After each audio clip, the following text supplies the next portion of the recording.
Let's talk about creating safe spaces in Castro. Did somebody say recovery? Let's talk about meetings, sex and recovery. Sober sex? Did somebody say dick? Let's talk about mental health. Let's talk about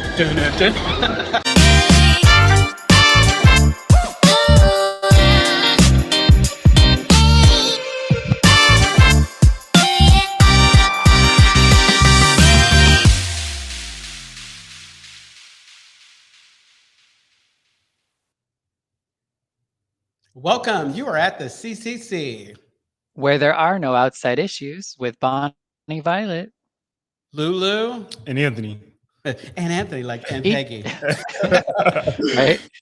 Each week, we will provide and create a brave space where we engage in conversations around topics of recovery. And our intention is to inspire better and hold better spaces for people in recovery. But before we do that, like, subscribe, comment, and share with your friends. Share. Click that Hi, bell. all. Get the How's notifications. Oh, do what you do. So how's it going, Bonnie? Where are you at today, Bonnie? Where in the world? I'm still in Maricopa. That is in Arizona. And this will be my last Tuesday that I'm here. I leave for Chelsea on Thursday. Exciting. But Bonnie looks like an ornament right now. She does. Yeah. She's Very oops. Show my pasties. that camera just so it's like I'm gonna leave something too. So we were talking about how was your Thanksgiving? Is that you have to repeat it? Oh yeah, no, it was pretty cute. You know, I with Thanksgiving anymore, like I don't know what the hell to do with it. I heard somebody call it Thanksgiving. But anyway, like I just don't know what to do with the holiday, but it was nice to be with family. Yeah. How about you all? Spent it at the Castro Country Club. It was so nice. On my way here, I got a little teary-eyed because I'm like, where would I be going right now? Because my family's on the East Coast. It was really emotional for me to walk here. Yeah. Well, the same. I was here. I woke up late, but I made sure I woke up late and came here. And again, I think that it was really nice to have a kind of built-in something to do. And then we all, thanks to DJ Wasabi Nuts or DJ Wasabi Guts, we organized. What did I miss? We all went to see the House of Gucci later that day. But it was nice. And unlike we're like polar opposites. Unlike Anthony, I was a Misty. I was just okay. Yeah, just happy to be here. I get warm and friendly in other ways. I guess that can go really bad. So you mentioned in that family, and that's our topic for today. It is. So who wants to get started? Let's just dive right in. Okay, I'm excited. Can I tell you why? Yes. Okay, Bonnie, Violet, and Lewis. So in preparation for this, I decided to do some homework because I wanted to know the origin of the word family. Do either one of you know the origin of the word? Of course you did. Yeah. No, I'm going to try to make this as unnerdy as possible. Okay, so our use of the word family comes from the 15th century, family, which means, get this, servants of a household, which comes from familia, which means family servants, which comes from famulos, which means slave or servant. So the origin of the word family comes from slave or servant. Discuss. Yeah. Well, so here's the deal.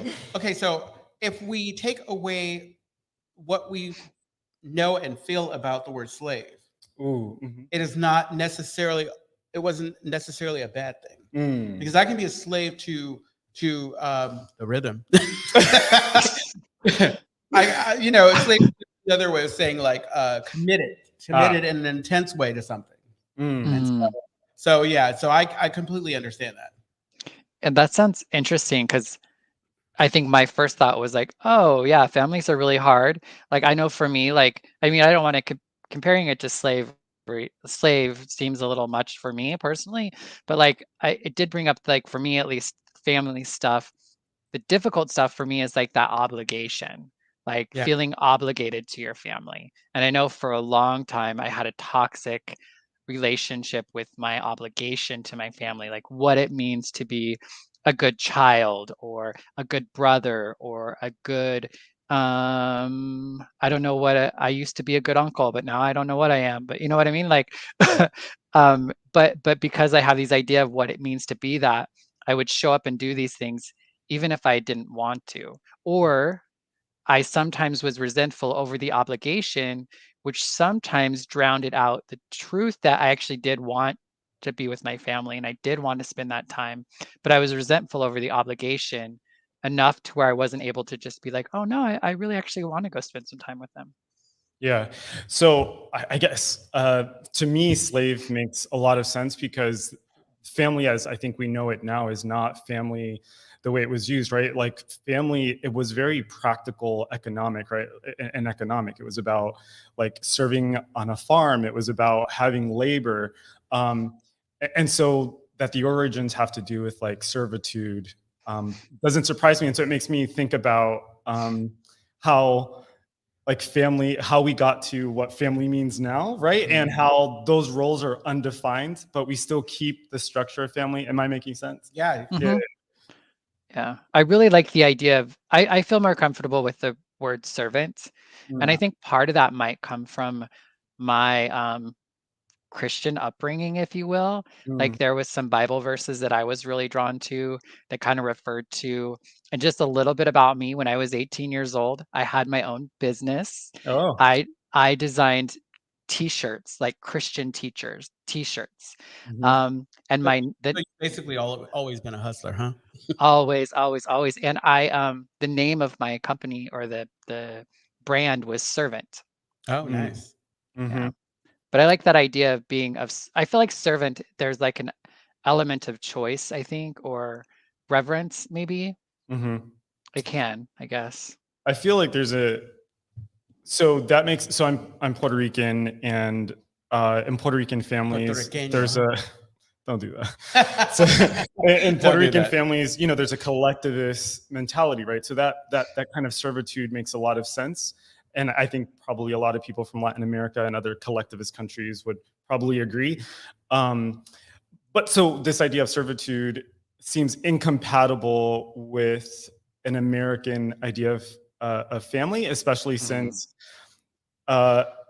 being American is essentially rooted in individualism, right? Like Right. we are, like, for example, have y'all ever seen the movie Spanglish? Yeah, I've seen that. Okay, I like that movie. it's a really good movie, right? Yeah. And the whole entire movie, well, maybe not the whole movie, is premised on this idea that this little Latin girl who ends up going to Princeton, she tells her mom, I need space from you, right? Like I'm establishing this boundary. And her response to that is, we don't do that. Yeah. Like Exactly. we don't have these boundaries. We don't need this space, right? But in the United States, boundaries are a good thing. You know what I mean? Yeah, but boundaries are a good thing, but they do conflict with like exactly what you're talking about with that, because I'm thinking about my relationship to my family. Yeah. Everything that I do, even if it's not spoken or said, I do them because I think about how it will affect my family.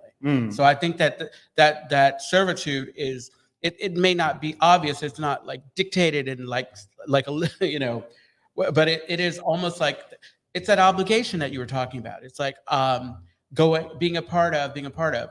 Thank God I'm in a place today where the way that I overcome that is I just remind myself that my family, the cool thing about my family is or like when my father sends me a text, it reminds me I'm connected to something. As much as I might want to be annoyed or whatever, it is a reminder, a constant reminder that I'm connected to something. And thank God I have these good relationships. I think that's one of the challenges, unfortunately, with family. Yeah. You're making me think of commitment, the idea of like being committed to a family. And the reason why I'm thinking about that is because I only recently started to feel that warmth from my family. Yeah. Like I felt like an outsider, or anyway, I had to kind of rewrite the narrative in my head in order to get to that place, and it's interesting because I don't think about, I don't think about family first, although that's becoming a thing for me. What I do think about is a sense of belonging and feeling a part of, right? Not necessarily I'm obligated to do anything, but I'm motivated by belonging to this group. Well, I think what's tough for anybody, even if you're not in recovery, is like, okay, so you start out life or whatever, and you have your family, no matter how dysfunctional you are, there are these impressionable so-and-sos or whatever, and then you start to find your voice, yourself. If you're fortunate enough, if you're fortunate, Yeah. if you're maturing in a healthy way, Yeah. and we run off and we run away from these voices, these people that affect us, and we try to figure out where we belong. And ideally we come back, we get to this place where we come back and we realize that this beautiful thing, this amazing thing. Unfortunately, there's the dysfunction that's in place, because ideally for me, like I have an amazing relationship with my mother and my father, but I think that it has its challenges. But I've also heard from a number of folks that the parents, they were raised by wolves, for lack of a better term. And so it's like this need to run. I think also when we come out as gay or queer or whatever, and sometimes like for me, I pushed the people that I loved away, and I found I got to decide who my family was. And in deciding who my family was, it's like I was almost able to define it in a way that allowed me to appreciate it more, and then go back to the people that are really my family and try to make those relationships work in a way that I hadn't. Yeah. Well, go ahead, Bonnie Bill. Well, I was just kind of in reference to that too. I think because I had and I love my family, and there were a lot of goods and bads or whatever, but I think because of the experience that I had around family, and like I kind of left with the more negative parts, I think it's been difficult for me to then call anybody else family as if that's a good thing. Like I feel like when I call somebody family, it comes with like a lot of baggage. And I don't necessarily think that well, I do in certain relationships. So I'm really comfortable with having family that's a sister who is somebody that I've been friends with for over 20 years, and we are sisters. Like I get that. But even when somebody asked me to be their drag mom, I was like, nope, nope. Like, or they wanted to be my drag mom. And I was like, no, I can't commit to that. Like that's too much. And then it's also like, okay, then I'm committing to mom. And then mom has other kids. And I'm just like, I couldn't. And I know that that was because of my initial relationship with family that still was all wonky or whatever, that I didn't want to put myself back into that same sort of net, if you will. Sparkly net. And I think that's one of the beautiful things that's come out of the queer community, right? Is that I don't know if we pioneered the family of choice, but we definitely did it out of necessity. Yeah. And Bonnie Violet, what you're saying reminds me a lot of the family dynamics that show up in everyday interactions. For me, they tend to show up in romantic relationships or romantic situations. And that to me is where the family lives and comes alive, whether I want it to come alive or not. Yeah. I always thought that was wild when I started doing therapy with my therapist 7 years ago. And I went in because I was curious about my sexual behaviors, and like all he ever wanted to talk about was my dad. Oh, sounds like a relationship with your dad, or I'm like, what? Like, but I can definitely see, the longer I've sat with it all, how much of my relationship with my father and my mother, and how I saw them and how they saw me, really plays out, especially in like romantic and even sexual circumstances. I think it's because they had us at the beginning, at those times when we were most like impressionable. They laid the groundwork. They laid the framework. Do you think family? Oh. Like, because the amount of time that, like, even though I don't see my sisters all the time, and I don't see my mother and my father my mother passed away, during my most impressionable years, that all of the buttons, they say it's like the buttons and everything were installed. So by the time I left, even it doesn't matter what experiences I have, those things are still like the blueprint. They are there and in place. And I was thinking about something as we were talking. It's like I think it takes time, and it takes like doing the work that we're doing, and a little maturity to get to a place where where you allow people their humanity, Mm. where you release people to be. Because Even your mom? well, I'm just playing. no, but especially because like when we're young and like I heard this on that movie The Crow. I thought it was the most beautiful line. He was saying to a woman who was addicted to drugs, he says, "Mother is the word for God on the hearts and minds of every child." And that's what we do. And sometimes we do that for our father. And sometimes we hold them on those pedestals, and then we find out that they're not the perfect beings that we thought they were. And it really kind of throws us off and rocks us to the core. And until we get to a place where we understand that it's possible to not be perfect and to be loving and a father, or that you can be those two things, and they can exist together. Does that make sense? Yeah, so many things that I want to say, and I'm going to try to prioritize them. My first thought is there's this beautiful book. Oh, God. Oh, I also need to correct something I said last week. The book is not called The Pharaoh, it's called The Prophet. I love it. Okay. Prophet. I was so upset because I kept looking for it, and Brandon was like, it doesn't exist. Okay. So, so there's this book, the title I'm forgetting right now, but one of the explanations it gives for the illusion that, for example, a lover can complete us, the theory is that the origins are in breastfeeding, that a child, when it's being breastfed, doesn't know that there's a separation between it and the mother. The mother knows that separation, but the child doesn't, right? And so if that child kind of grows up, and there are a bunch of other theories around this, there's attachment theories, this child doesn't have kind of a healthy transition into self, then all of those kind of mixed up dynamics end up showing up in our relationships, right? That's like Bowlby's attachment theory. Are y'all familiar with like secure attachment, mixed attachment, anxious attachment? Thank you. I am now. Yeah. Okay. No, I was waiting because it's like you said, I have these thoughts. Go Okay, ahead. so that was the first one, right? And so that was the first thought. The other one was there's this book so when I was in couples therapy with my ex, our therapist told us that we should start reading this book. I think it's called Growing Myself Up or something like that. It's a really beautiful book. It's actually kind of devastatingly beautiful.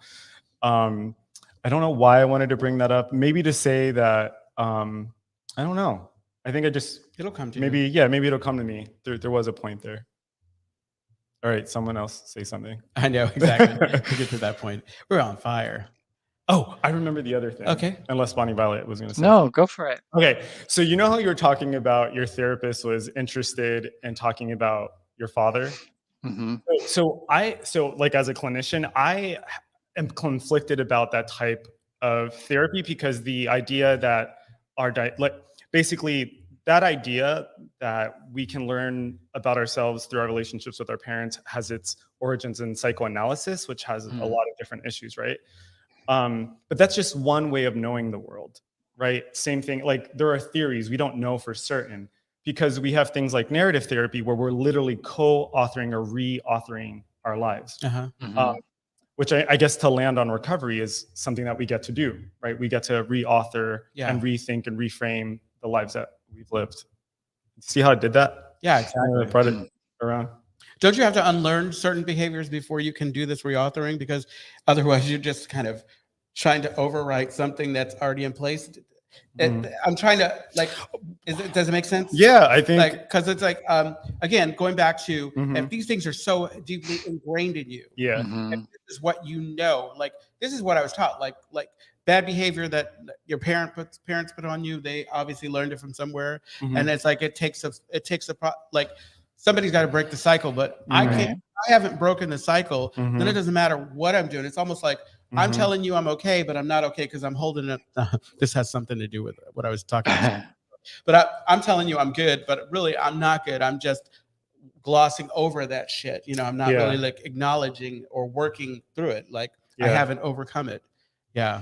Yeah. Well, I mean, I think the big thing is coming to know it, like, and really come to understand what it all is. And I think like that's what recovery has been really good for me, was being able to get myself to a space where I could come to understand who I was and the things that I did and how they impacted other people and all that sort of stuff, so that I could begin to do things differently and begin to, to have different results, and recovery has been a big part of that. But for me, I also just want to say that recovery to me is not just going to recovery rooms. It's my mental health care. It's the relationships I have in and outside of recovery. It's my relationship with God. It's all those sorts of things is my recovery now. Yeah.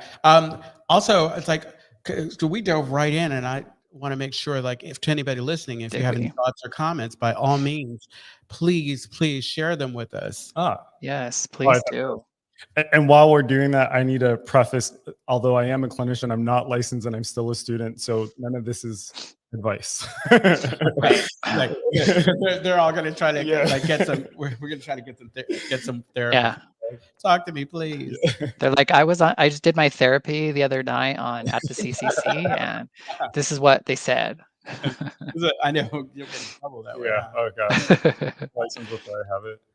So, I guess we could talk more about, like, so what happens, like, when you have, so this toxic family, or this family, like, obviously, like people said, I was raised by wolves or whatever, and there is no change. Like, no matter what you do, you can't, like, because I think that it's equally hard to say goodbye, to let to make peace with a relationship, like, because going back to the servitude thing, like, I'm connected, you're connected no matter what. Like, I don't have to like you, but you don't have to like me or whatever. But that's whatever I would get mad at my mom and say, you don't have to like me, but you do have to love me, because we're family, and like, blood is thicker than water and all that good stuff, and whatever. But the reality of it is, like, blood's thicker than water, but sometimes it's probably the scariest thing to wade into.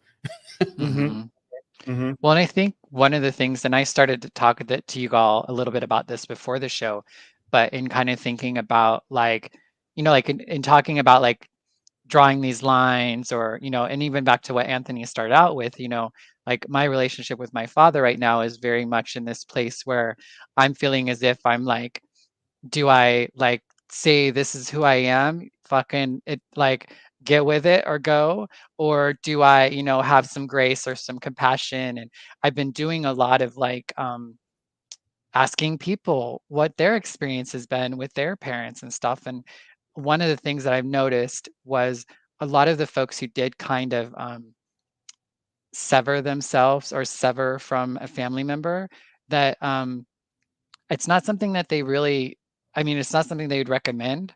And it's also not something that I don't know that they're really happy about, or thought, like, I don't know that it was a good choice. Not for me to say that for them, but from my perspective, it still seems like that sort of approach plays out in other relationships too, where it's a lot easier, I think, to shut out other relationships too. But I don't know, like, I'm still trying to figure this stuff out myself.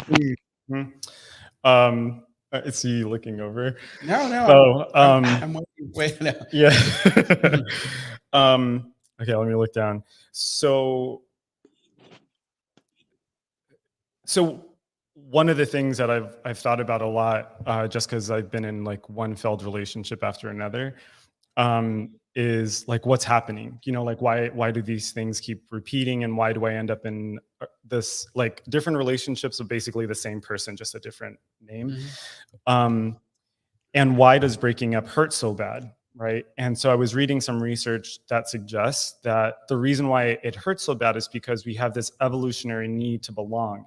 And when someone breaks up with us, or we sever a tie, it kind of makes us frantic, because it means I'm gonna die. I'm not fit enough to be part of this group. And so, going to, like, what you were saying, I think what makes it easier for people to kind of sever ties with someone, I think that's actually trying to get a need met, and the need there is to protect themselves and to feel safe, when actually, I guess, in doing that, it's very isolating, and results in other things like depression or anxiety. Yeah, we were actually. Well, and maybe it's, as I say, and maybe it's just a temporary solution. Maybe it's Yeah. not meant to be Well, yeah, it's forever. February. But we were reading this in Brene Brown. Actually, this chapter was on just that. Mm. We're talking about vulnerability Mm. and the fear of like that. I'm gonna look up exactly how she put it, but it was that kind of almost. Mhm. So it was a term that she used just before isolation. That Mhm. kind of isolation that made you feel like you didn't belong, and there was no way of correcting that, Mhm. which was really kind of a scary place to be. And so you do whatever you can, and sometimes we our defenses, we lash out and say, well, I'm going to get you before you get me, Yeah. which is crazy. I was thinking about like okay, so with my father is he's very religious. I mean, for lack of a better word, he hasn't always been. He's had his experiences and he's gone through his addictions and what have you. But one of the things that I decided, like especially after my mom passed, is that because of the love I have for my father, I was going to be patient. Mm. I was going to be patient Mm. with his lack of understanding because, like, around the time I was in heavy in my addiction when I finally like was able to kind of come out, I was I come out and say that I'm a gay man, I'm a queer gay man, same gender loving, all that good stuff. I feel like I've come out to my father like 4 times. Mm. I remember I had one day I don't know if the family was talking and Mhm. this is what was my thought, but at first my father reached out and he was all started talking to me about kids. And then I had my sister reach out and say, "Hey, if you had a partner and you ever wanted any of my eggs," I'm all, "What are you guys talking about?" And I told them both in no uncertain terms that uh, if I have that conversation, I'm gonna have that conversation with someone else, and I'll tell you, but it's not the priority. But going back to like being patient, like the final time since then, and I don't even know if he understands or accepts, but I kind of am at the place where I care, but I don't. It's one of the things I care in the sense that I love you, but I love myself. Mm. And Mhm. I needed to say these words and live in my truth. I don't care in the sense that no matter how long it takes for you to figure this out, it's not going to affect what I do next. Yeah. I can't Mhm. I can't have that my concern about you not understanding. Also thought about it for myself. It took me a while. It took me a while to come to terms. That period when I started like figuring stuff out to where I was able to open my mouth and say this is so it took me a while. So I was like, I need to be as patient with others as I was with myself. And Yeah. because you obviously it's like what's been brewing in us for so long, we bring it to someone else and without that understanding that, we just bring it and it's all fresh Mm. and it's new and it hasn't had the time to kind of marinate and become what it's supposed to be. Mhm. And so sometimes we expect people to, and it's beautiful when they react the way, because when I told him the first time, it was the most loving thing. He gave me a hug and a kiss and said, "Your mom and we love you no matter what." Mhm. Little did I know that I was going to have to do the same thing, again and again and again. I'm out seriously, but yeah, family can be a gift and a It can curse. be, yeah. Bonnie Bella, were you going to say something? No. So so I've been working on my dissertation, and I may have mentioned that it's on murder homicide, uh, but really what I'm focusing on is intimate partner violence. This is not connected to. It like, is connected to okay. family, I promise. Okay. No, I'm going to say. Oh. I was going to say this is not connected to like all of these failed relationships. No, You were inspired. no, it's no. No. Oh gosh. You threw me off. I'm sorry. Wait, what was your it? dissertation- Murder and homicide. Homicide, intimate partner violence, gay folks. Okay. Yes. So basically where I'm trying to land here is that I've been coming across a lot of literature that basically says that intimate partner violence is actually very common within the queer community, but it goes undiscussed, right? So it makes me think of family because one, I think there are factors that are unique to being queer that probably influence a relationship like toxic masculinity or internalized homophobia. And the other part of that So those are the things that are unique to us. And then there are also the things that are transferred over from our families, right? So I think the connection I'm making here is, at what point do we actually kind of, we keep what works and is healthy from our families, and at what point do we break those cycles or those Cycles, yeah. behaviors? Mm-hmm. Yeah, Well, I mean, I feel like like that's what our role is to break those cycles. I think unfortunately with a lot of people, pain is the thing, the touchstone. Touchstone of growth. The touchstone, yeah, it's like, it's unfortunate. It's like we don't know, like, hey, maybe we can do. And actually, the longer that you stay in recovery and the longer you do the work, you know, staying sober and a combination of doing the work, Yeah. the more we like just do the work without needing to be in so much pain. But I think for those who don't really have like a design for living, pain is like it's when I've reached a point where I can't just wish the whatever way it's there, you know. So it's unfortunate. I think right, and I think in that way, go ahead, Bonnie Violet. Oh, go ahead. I was just gonna say what David's comment, but we can do that in a minute. I'll wrap up my thought. Shit, I forgot. And I thought I wrote it down, but I didn't. It'll come back to me. All right. So David says, my sibs' whole lives can revolve around their kids. I sometimes feel alien with this concept as a queer man, like an outsider. Once again, it is what it is, and I love them. I need to read that again. Oh my God. You know what's weird? Okay, so thank you, David. Thank you for that. You know what's okay, so with my family, like I don't have any kids as a queer man. You don't?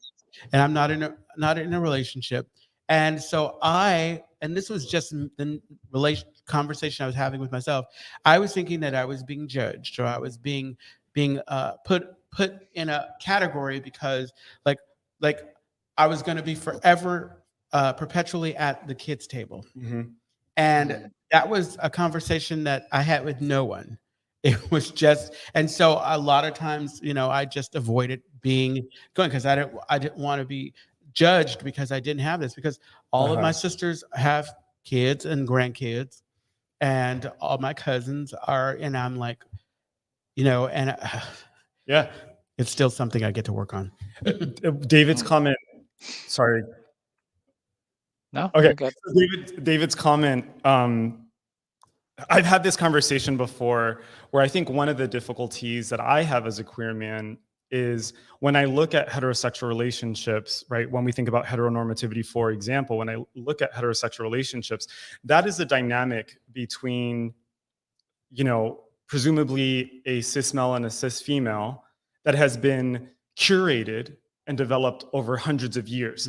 And despite, you know, the downfalls of that dynamic, it's created, right? And so the difficulties that I have are like, what structure or kind of what role models, what thing do I have to kind of not maybe model, but some kind of container, right? It's interesting because in Buddhism, one of the things that they say is that the mind freaks out when there's groundlessness. And I think that if I'm not comparing my relationship to a heterosexual relationship, there is a type of groundlessness. And I think that, at least with me, there's sometimes it becomes a little bit of a cockfight. Like you have two guys who are trying to prove who is more masculine, or you have one person who doesn't realize that they have internalized homophobia or are embodying some type of toxic masculinity. You know what's interesting? You said that topics might be born out of this conversation. Yeah, that's a good conversation. What? That's a good conversation. These relationships, these how in the gay community, like how we sometimes we use relationships. We use these heteronormative relationships to kind of model our own. Like initially, like and this is a topic I guess is connected. I was really indifferent about gay marriage, about same-sex marriage. And it wasn't until I heard people on the other side yelling so loudly against it that I was like, wait a minute, this doesn't make any sense. You want us to pay taxes, this, that, what, everything. What's the harm? I don't understand.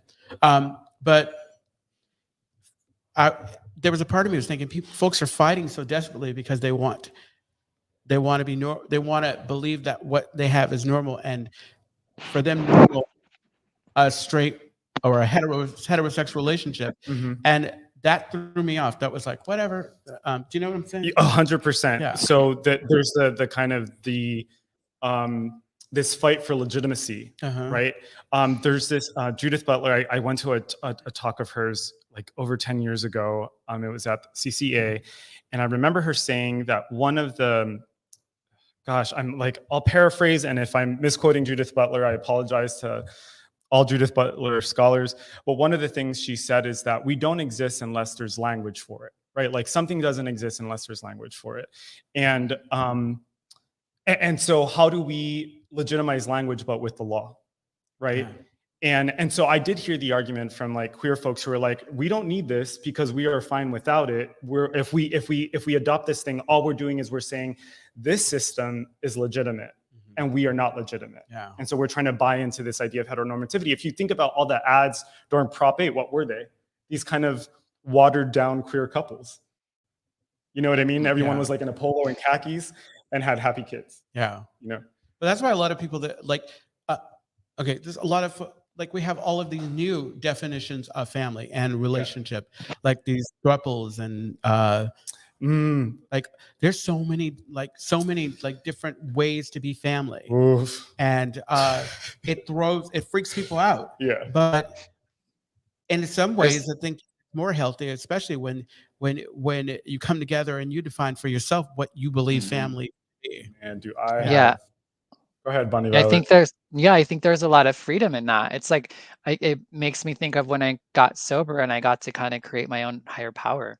Like I got to not create, you know what I mean? Like it's the same way. Like I get to create my family and I get to create what is acceptable and what's not acceptable and what, all that sort of stuff like that. And I feel like, we have to let go of these systems and these structures that tell us how we have to be. So yeah, I don't know. Mhm. Yes. Yes. And Improv. because what I'm thinking of is this idea of like monogamy and open relationships. And I am so conflicted by that. There's a part of me that thinks that if I'm in an open relationship, maybe there's this, and I've been in open relationships, that I will not feel restricted and I'll get to like fuck whoever I want to fuck and things will be fine. When actually it introduces, in my experience, a whole host of other issues. Yeah. Right. Jealousy being one of them. Okay. And that's its own thing.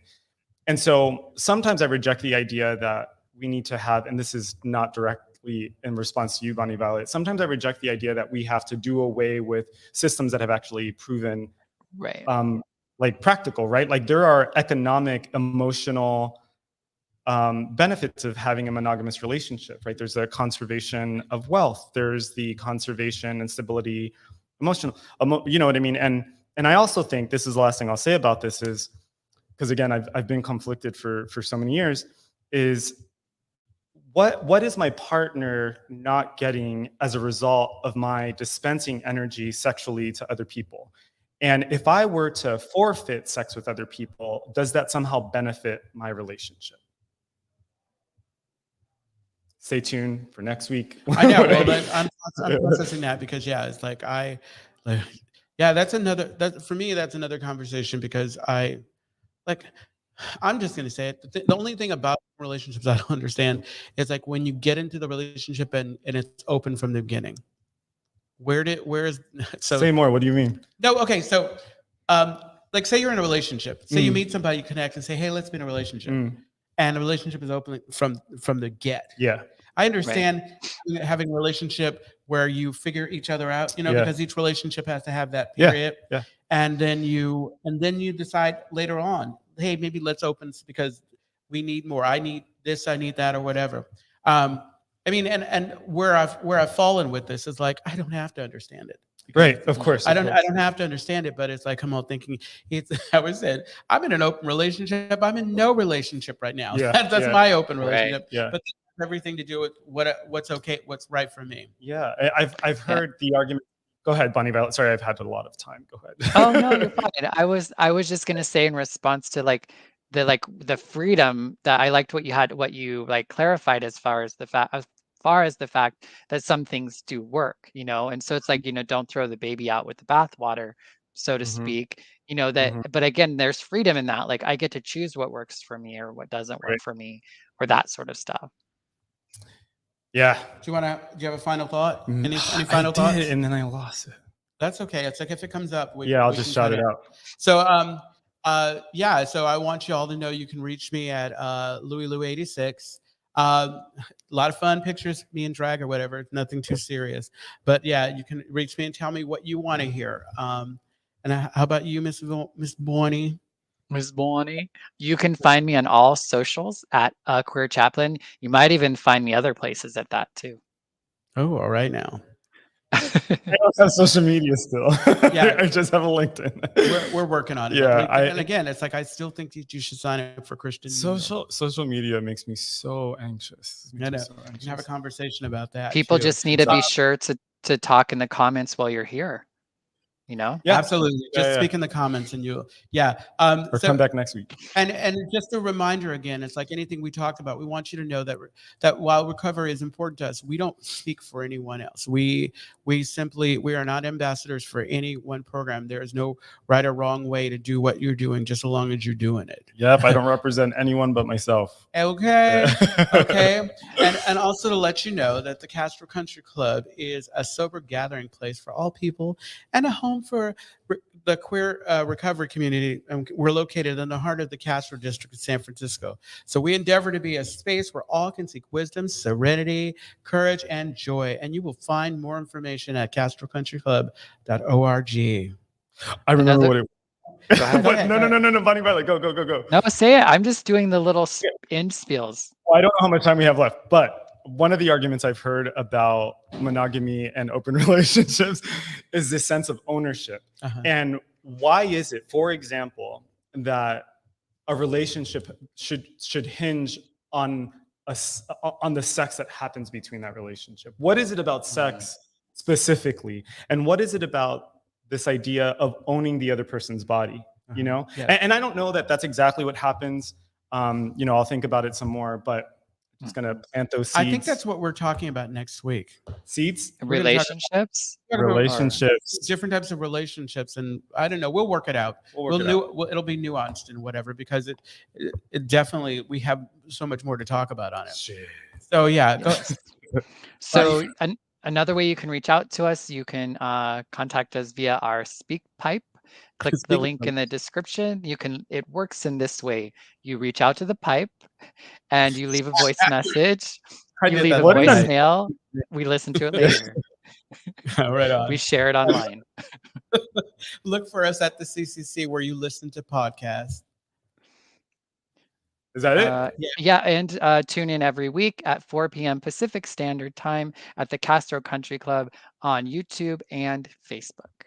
And make sure you email us at podcast@countryclub.org. There's so many ways to get in touch. And finally, again, it's like, don't forget to like, comment, subscribe, and follow us. And more important, share this with your friends. Yeah. Yes. Peace, and we love you. People you don't like. Share it with your family. Yeah, especially the people you don't like. Not my family, just yours. Oh, yeah.